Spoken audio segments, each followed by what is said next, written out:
But let me tell you something, Mean Gene. Physical media will always rise to the top. Yeah, you may not like it. Yeah, but accept it. Yeah.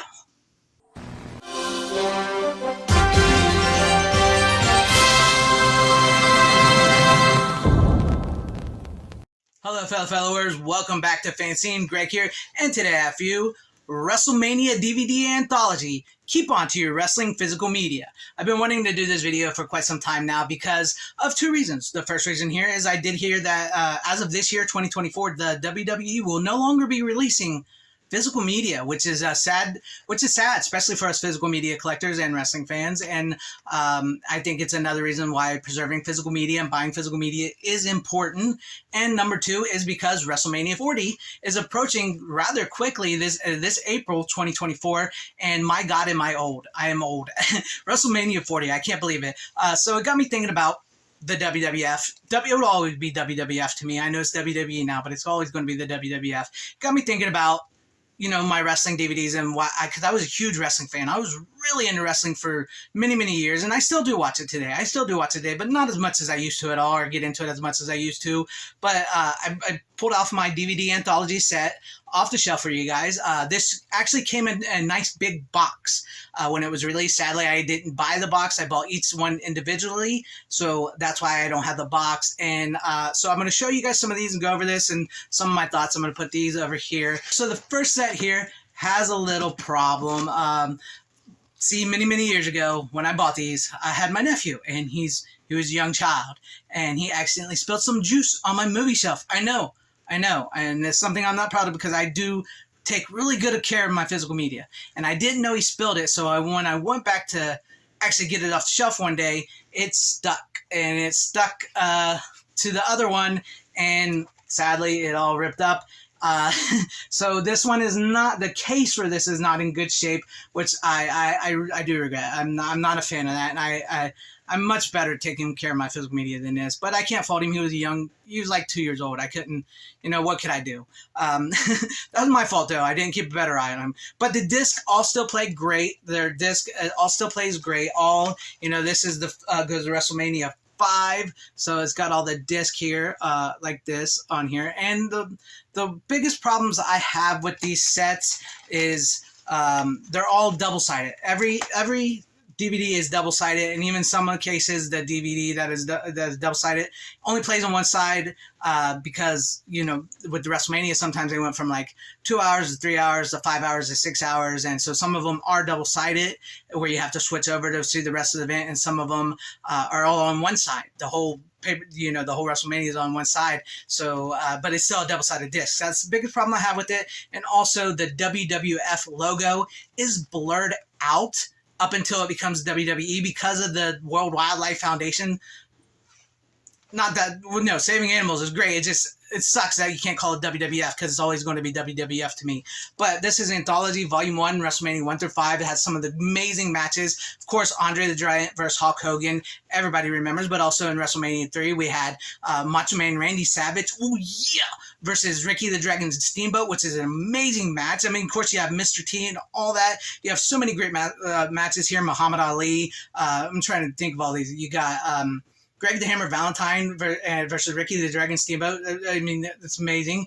You had Macho Man versus Hulk Hogan for the WWE title. And, of course, you had the Ultimate Warrior, WrestleMania 4 versus Hulk Hogan, which was an amazing match.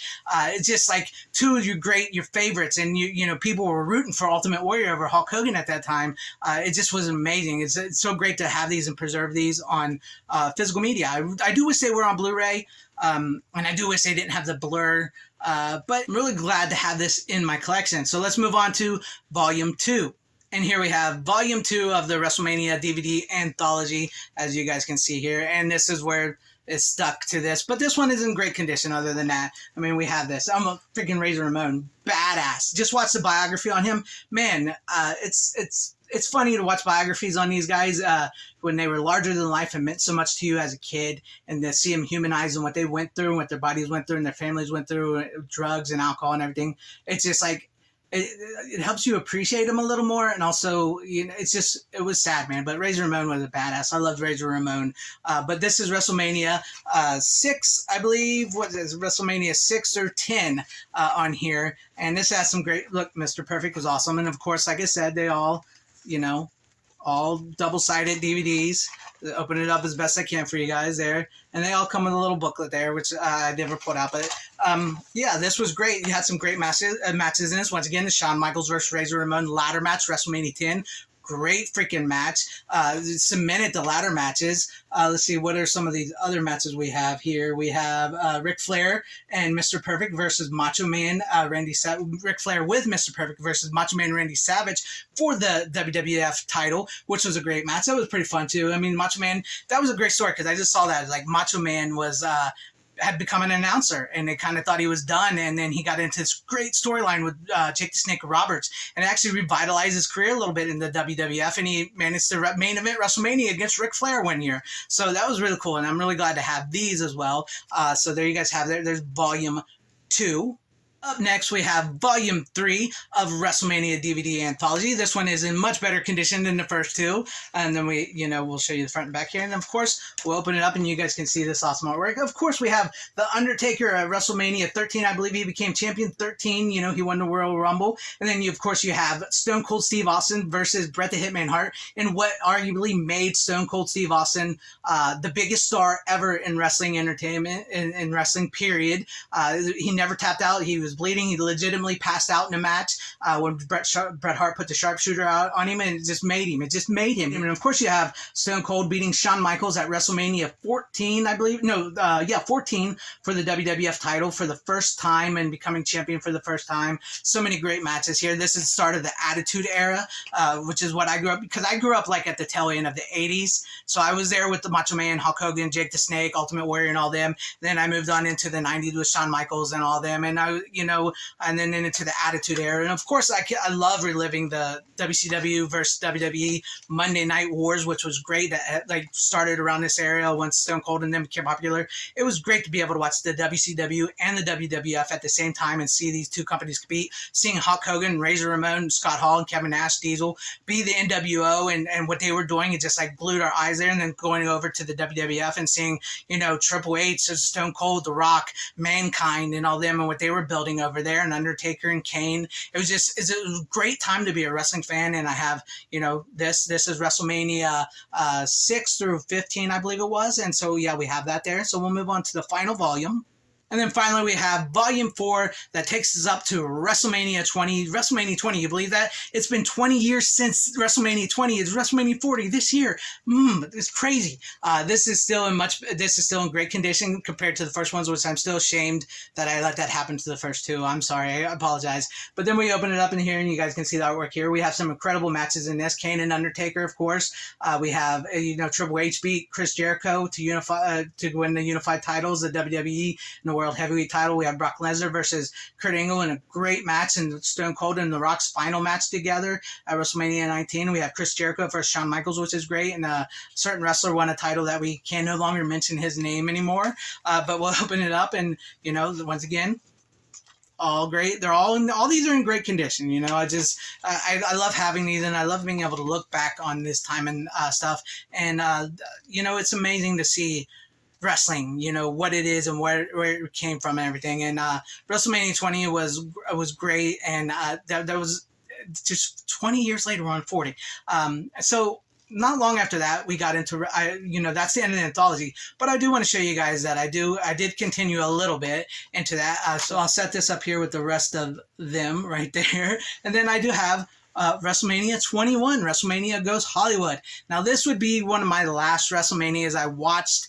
After this one, I kind of dipped out of the WWE because, I'll be honest with you, I was never a fan of John Cena. Didn't like John Cena. Didn't like Rey Mysterio. Don't like CM Punk. And they were kind of the top stars after WrestleMania 21, I was a fan of Batista, but then they moved him over to SmackDown because they did the thing, and John Cena came to power. And I was like, I just wasn't feeling it like I was with Stone Cold and The Rock and Hulk Hogan and the NWO. And I was kind of growing up a little bit, so I kind of dipped out of that. But I do have WrestleMania 21 here. WrestleMania Goes Hollywood. See, yeah, big winners there. I was a fan of him. I loved the story he did with Evolution and Triple H and beating him at WrestleMania. And then I don't care about John Cena. I really don't care about John Cena. I can't stand him. This is 3-disc. At least it's not double-sided, and it's got the Hall of Fame ceremony for that, which is awesome. So it's always fun to see the Hall of Fame, WWE Hall of Fame when they go in and stuff like that. So I got that, and this was sort of, like I said, my last WrestleMania. I think I did watch part of WrestleMania 22, and it was John Cena again, and I'm not a fan of that. So I dipped out of wrestling for quite some time. And so not long ago, say around 10 years ago, WrestleMania 30 came out. So I kind of got back into it right before WrestleMania 30. I kind of started watching WWE again, and I found myself liking a couple of the newer wrestlers like Bray Wyatt. May he rest in peace, the Eater of Worlds. I did like the Daniel Bryan storyline. Daniel Bryan, if you don't know, was this wrestler he just came on real strong with the fans, the yes movement, yes, and he ended up beating Triple H and Batista in the main event at WrestleMania 30, and then we had Stone Cold, Hulk Hogan, and The Rock in the ring all at one time, the 3 biggest wrestlers of all time in the ring together like that talking. Then we had Undertaker losing to Brock Lesnar, ending his streak because Undertaker went undefeated in WrestleMania until WrestleMania 30 when Brock Lesnar beat him. But this was actually a pretty good and fun, interesting WrestleMania, and I was always a big fan of Randy Orton, and I loved some of the new guys I saw. And so I got this, and this is Blu-ray, and this contains the event and the Hall of Fame ceremony, which is great. Ultimate Warrior went into the Hall of Fame with Jake the Snake and Razor Ramon, which is so cool. I have it. Good times don't last, but bad guys do. Man, this was a good one. And it sort of got me back into watching wrestling a little bit. From here on out, I sort of tuned in here and there. Not like I would religiously, but I am so glad to have these, and I really wish I would have the old wrestling WWF VHS tapes. Man, I wish I had kept on some of them so I didn't have to see the edited out WWF logo and everything like that. But it's so cool. This to me, I know this is a little something different. I usually do horror and stuff here, but this to me is why physical media is important, especially if stuff like this, even if you like it, because sadly, I don't think we're no longer going to be getting stuff like this on physical media anymore because the WWE will not be releasing it. So, there you guys have it. What are some of your guys' favorite WrestleMania moments? Do you guys own any of the wrestling physical media, any DVDs, Blu-rays, VHS tapes? Let me know all that in the comment section down below. And will you start collecting now if you've never collected before as a wrestling fan, knowing that we will no longer get physical media from the WWE? Seriously, let me know all that in the comment section down below. And if you liked what you saw here, maybe consider hitting that like button or subscribing and hitting that bell for notification. That would be awesome if I earned your guys' subscriptions, or possibly share the video out for everybody to see, or join and become a channel member, because that would help out my channel immensely. Thank you, and shout out to all my channel members. I appreciate each and every one of you guys. Thank you guys for being channel members here and for all of your support. To everybody watching, whether you liked me, hated me, or liked this video, or hated this video, I thank you for sticking this long. Wherever you all are, please have a great, safe, happy, healthy day, morning, afternoon, evening, and night. Always support physical media. It truly is the superior format. Godspeed.